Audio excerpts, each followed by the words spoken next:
Trending news ଓଡ଼ିଶାରେ ଆପଣମାନଙ୍କୁ ସ୍ୱାଗତ। ଚାଲନ୍ତୁ ନଜର ପକାଇବା ଆଜି ଅଗଷ୍ଟ 3 ଶନିବାର 2024ର ସମସ୍ତ ମୁଖ୍ୟ ଖବର ଉପରେ। ଆଜିର 1 ନମ୍ବର ବଡ଼ ଖବର, ଇସ୍ରାଏଲକୁ ଏୟାର ଇଣ୍ଡିଆ ଉଡ଼ାଣ ବନ୍ଦ। ସମ୍ପ୍ରତି ଚାଲିଥିବା ଯୁଦ୍ଧ ସହିତ ଇସ୍ରାଏଲ ହମାସ ଯୁଦ୍ଧ ଇରାନରେ ହମାସର ରାଜନୈତିକ ମୁଖ୍ୟ ଇସ୍ମାଇଲ ହାନିଆ ଇସ୍ରାଏଲ ଆକ୍ରମଣ ନିହିତ ହେବା ପରେ ମଧ୍ୟପ୍ରାଚ୍ୟରେ ପୂର୍ଣ୍ଣାଙ୍ଗ ଯୁଦ୍ଧ ଆଶଙ୍କା ଘନୀଭୂତ ହେବାରେ ଲାଗିଛି। ଏହାକୁ ଦୃଷ୍ଟିରେ ରଖି ଏୟାର ଇଣ୍ଡିଆ ପକ୍ଷରୁ ଇସ୍ରାଏଲକୁ ଏହାର ସମସ୍ତ ବିମାନ ସେବାକୁ ବନ୍ଦ ରଖାଯାଇଛି। ଏୟାର ଇଣ୍ଡିଆର ଏକ୍ସ ଆକାଉଣ୍ଟରେ ବିମାନ ଚଳାଚଳ ସଂସ୍ଥା ପକ୍ଷରୁ ଘୋଷଣା କରାଯାଇଛି ଯେ ମଧ୍ୟପ୍ରାଚ୍ୟର ସାମ୍ପ୍ରତିକ ପରିସ୍ଥିତି ଦୃଷ୍ଟିରୁ ଶୁକ୍ରବାରଠାରୁ ଆଗାମୀ 8 ତାରିଖ ପର୍ଯ୍ୟନ୍ତ ତେଲ ଆଭିଭ ଏୟାର ଇଣ୍ଡିଆ ଯାହାର ସମସ୍ତ ବିମାନ ସେବା ସ୍ଥଗିତ ରହିଛି। ପରବର୍ତ୍ତୀ ମୁଖ୍ୟ ଖବର, ଖୁବ୍ ଶୀଘ୍ର ଧଉଳିରେ ଆଲୋକ ଓ ଶବ୍ଦ ଶୋ। ବର୍ଷା ଯୋଗୁଁ ଉଦ୍ଘାଟନ ହୋଇପାରୁନି ଧଉଳି ଆଲୋକ ଶବ୍ଦ ଶୋ। ବର୍ଷା ଛାଡ଼ିବା ପରେ ଖୁବ୍ ଶୀଘ୍ର ଶୋକୁ କାର୍ଯ୍ୟକ୍ଷମ କରାଯିବ। ଓଡ଼ିଶା ପର୍ଯ୍ୟଟନ ଉନ୍ନୟନ କମିଟି ଓଟିଡିସି ପକ୍ଷରୁ ଏନେଇ ପ୍ରକ୍ରିୟା ଆରମ୍ଭ ହୋଇଛି। ଶୋକୁ ପ୍ରାରମ୍ଭିକ ଭାବେ ପରୀକ୍ଷଣ କରାଯିବ। ପର୍ଯ୍ୟଟନ ନିର୍ଦ୍ଦେଶକଙ୍କ ଅନୁମତି ପରେ ଉଦ୍ଘାଟନ ଦିବସ ଘୋଷଣା ହେବ। ବିଦ୍ୟାର୍ଥୀଙ୍କ ପାଇଁ ଟିକେଟ ମୂଲ୍ୟ 10 ଟଙ୍କା ବଦଳରେ 24 ଟଙ୍କା ଏବଂ ପର୍ଯ୍ୟଟକଙ୍କ ପାଇଁ ଟିକେଟ ମୂଲ୍ୟ 25 ଟଙ୍କା ବଦଳରେ 50 ଟଙ୍କା ରଖାଯିବ ବୋଲି ବିଭାଗୀୟ ଅଧିକାରୀଙ୍କ ମଧ୍ୟରେ ବିଚାର ବିମର୍ଶ ଚାଲିଛି। ପରବର୍ତ୍ତୀ ମୁଖ୍ୟ ଖବର, 20,000ରୁ ଉର୍ଦ୍ଧ୍ୱ ଯୁବକ ଯୁବତୀଙ୍କୁ ମିଳିବ ନିଯୁକ୍ତି। ଶିଳ୍ପମନ୍ତ୍ରୀ ସମ୍ପଦ ସ୍ୱାଇଁ ଶୁକ୍ରବାର ଖୋର୍ଦ୍ଧା ଗସ୍ତ କରି ବିଭିନ୍ନ ପ୍ରକଳ୍ପର ସମୀକ୍ଷା କରିଛନ୍ତି। ଶିଳ୍ପ ସଂସ୍ଥା ପରିସରର ପ୍ରକୃତି ପାଇଁ ଚାରାଟିଏ ଆହ୍ୱାନ ଦେଇ ଚାରା ରୋପଣ କରିଥିଲେ। ଏହି ଅବସରରେ ମନ୍ତ୍ରୀ ସ୍ୱାଇଁ ବରୁଣେଇ ଶିଳ୍ପାଞ୍ଚଳର ବିଭିନ୍ନ ଉଦ୍ୟୋଗ ବୁଲି ଦେଖିବା ସହ ଶିଳ୍ପ ସଂସ୍ଥା କର୍ତ୍ତୃପକ୍ଷଙ୍କ ସହ ଆଲୋଚନା କରିଥିଲେ। ସେମାନଙ୍କ ବିଭିନ୍ନ ସମସ୍ୟା ସମ୍ପର୍କରେ ବିଚାର ବିମର୍ଶ କରି ପଦକ୍ଷେପ ଗ୍ରହଣ କରାଯିବ ବୋଲି ପ୍ରତିଶ୍ରୁତି ଦେଇଛନ୍ତି। ପରବର୍ତ୍ତୀ ମୁଖ୍ୟ ଖବର, ସମୁଦ୍ରକୁ ପୋତୁଛି ଧାମରା ବନ୍ଦର କମ୍ପାନୀ। ସମୁଦ୍ରକୁ ପୋତି ଚାଲିଛି ଧାମରା ବନ୍ଦର କମ୍ପାନୀ। ଏହାକୁ ନେଇ ଆଶଙ୍କାରେ ଅଛନ୍ତି ଧାମରା ଅଞ୍ଚଳର ଶହ ଶହ ମତ୍ସ୍ୟଜୀବୀ। ଅସନ୍ତୁଷ୍ଟ ମତ୍ସ୍ୟଜୀବୀ ଏ ସମ୍ପର୍କ ପରେ ଜିଲ୍ଲା ପ୍ରଶାସନକୁ ଅବଗତ କରିବା ପରେ ଶନିବାର କମ୍ପାନୀ କାର୍ଯ୍ୟାଳୟ ପରିସରରେ ଏହା ଉପରେ ଆଲୋଚନା ଲାଗି ଏକ ବୈଠକ ହେବ ବୋଲି ଜଣାପଡ଼ିଛି। ଧାମରା ବନ୍ଦରର ଦକ୍ଷିଣ ଦିଗର ସାମୁଦ୍ରିକ ସ୍ରୋତକୁ ଅବରୋଧ କରି କମ୍ପାନୀ ଏକ ବାଲି ଚଢ଼ା ନିର୍ମାଣ କରିଛି, ଯାହାକୁ କମ୍ପାନୀ ପକ୍ଷରୁ ସିଲ୍ କଟେନ୍ ପ୍ରୋଜେକ୍ଟ ବୋଲି କୁହାଯାଉଛି। ସମୁଦ୍ର କୂଳରୁ ପାଣି ଭିତରକୁ ନିର୍ମାଣ ଚାଲିଥିବା ଏକ କୃତ୍ରିମ ସ୍ଥଳଭାଗ ସେମାନଙ୍କ ଜୀବିକା ଉଚ୍ଛନ୍ନ କରିଦେବ ବୋଲି ଦର୍ଶାଇଛନ୍ତି ସ୍ଥାନୀୟ ବାସିନ୍ଦା। ପରବର୍ତ୍ତୀ ମୁଖ୍ୟ ଖବର, ଟାଟା ଷ୍ଟିଲର ତ୍ରୈମାସିକ ଫଳାଫଳ। ଟାଟା ଷ୍ଟିଲର ନିର୍ଦ୍ଦେଶକ ମଣ୍ଡଳୀ ବୈଠକ ନିକଟରେ ଅନୁଷ୍ଠିତ ହୋଇଯାଇଛି। ଏହି ବୈଠକରେ କମ୍ପାନୀର ଆଗାମୀ ଫଳାଫଳ ଓ କାରବାର ସହିତ ଚଳିତ ଆର୍ଥିକ ବର୍ଷର ପ୍ରଥମ ତ୍ରୈମାସିକ ଫଳାଫଳ ମଧ୍ୟ ଘୋଷଣା କରାଯାଇପାରିଛି।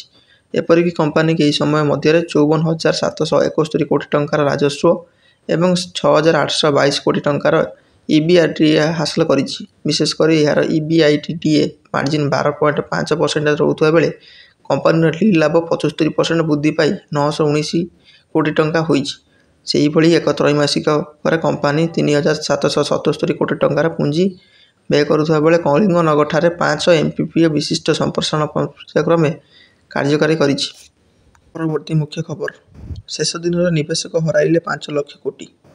ଘରୋଇ ସେୟାର ବଜାର କାରବାରର ଶେଷ ଦିନର ନିବେଶକ 5 ଲକ୍ଷ କୋଟିରୁ ଅଧିକ ପରିମାଣର ନିବେଶ ହରାଇଛନ୍ତି।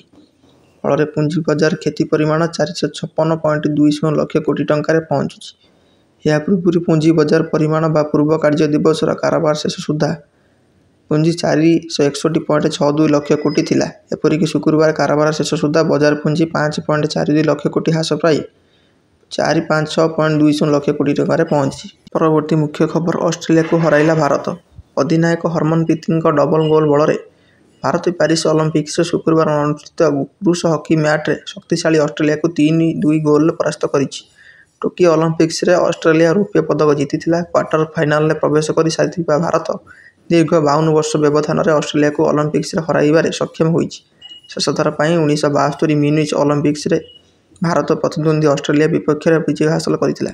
ପରବର୍ତ୍ତୀ ବଡ଼ ଖବର, ମହାନଦୀ ମୁହାଣରେ ଫସିଲା ବୋଟ୍, ବିପଦରେ 7 ମତ୍ସ୍ୟଜୀବୀ।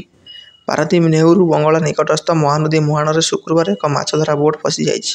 ଉକ୍ତ ବୋଟ୍ ନାମ ଶ୍ରୀକ୍ଷେତ୍ର ଭରସା। ସେଥିରେ 7 ଜଣ ମତ୍ସ୍ୟଜୀବୀ ଅଛନ୍ତି। ସେମାନଙ୍କୁ ଉଦ୍ଧାର ପାଇଁ ଉଦ୍ୟମ ଜାରି ରହିଛି। ଅପରପକ୍ଷେ ସେଠାରୁ ଅନ୍ୟ ବୋଟ୍, ମେରାଇନ୍ ବୋଟ୍ କିମ୍ବା କୋଷ୍ଟଗାର୍ଡ ସାହାଯ୍ୟ ପହଞ୍ଚି ପାରୁନାହିଁ।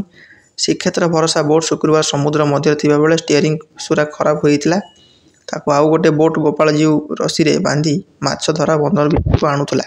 ପରବର୍ତ୍ତୀ ମୁଖ୍ୟ ଖବର, 5 ତାରିଖରେ ଅଭିଯୋଗ ଶୁଣାଣି କରିବେ ମୁଖ୍ୟମନ୍ତ୍ରୀ। ମୁଖ୍ୟମନ୍ତ୍ରୀ ମୋହନ ଚରଣ ମାଝୀ ଅଗଷ୍ଟ 5 ତାରିଖରେ ଜନସାଧାରଣଙ୍କ ବିଭିନ୍ନ ଅଭିଯୋଗର ଶୁଣାଣି କରିବେ। ଭୁବନେଶ୍ୱର ୟୁନିଟ୍ 50 ସ୍ଥିତ ମୁଖ୍ୟମନ୍ତ୍ରୀଙ୍କ ଅଭିଯୋଗ ପ୍ରକୋଷ୍ଠରେ ପୂର୍ବାହ୍ନ 11ଟାରୁ ଅଭିଯୋଗ ଶୁଣାଣି ହେବ। ଅଭିଯୋଗ ଶୁଣାଣି ପାଇଁ ପଞ୍ଜୀକରଣ ସେହି ଦିନ ସକାଳ 8ଟା ଘଟିକାରୁ 12ଟା ଘଟିକା ପର୍ଯ୍ୟନ୍ତ ଉକ୍ତ ସ୍ଥାନରେ ହେବ। ଏଥିନିମନ୍ତେ ଆଗ୍ରହୀ ଜନସାଧାରଣ ଉକ୍ତ ଅଭିଯୋଗ ଶୁଣାଣି ସ୍ଥାନରେ ଉପରୋକ୍ତ ସମୟରେ ଉପସ୍ଥିତ ରହି ନିଜର ଅଭିଯୋଗ ପଞ୍ଜୀକରଣ କରାଇ ଅଭିଯୋଗଗୁଡ଼ିକୁ ମୁଖ୍ୟମନ୍ତ୍ରୀଙ୍କୁ ଜଣାଇ ପାରିବେ। ପରବର୍ତ୍ତୀ ମୁଖ୍ୟ ଖବର। ଅଶାନ୍ତ ସମୁଦ୍ରରେ ଅଟକିଛି ଶତାଧିକ ଟ୍ରଲର। ଘୂର୍ଣ୍ଣିବଳୟ ପ୍ରଭାବରେ ବାଲେଶ୍ୱର ଜିଲ୍ଲାର ବିଭିନ୍ନ ସ୍ଥାନରେ 2 ଦିନ ହେଲା କ୍ଷତିଗ୍ରସ୍ତତା ଲାଗି ରହିଛି। ଏଥିସହିତ ଝଟକା ବତାସ ଏବଂ ଅମାବାସ୍ୟାକୁ ଜୁଆର ସାଥୀ ହେବାରୁ ସମୁଦ୍ର ଅଶାନ୍ତ ହୋଇପଡ଼ିଛି।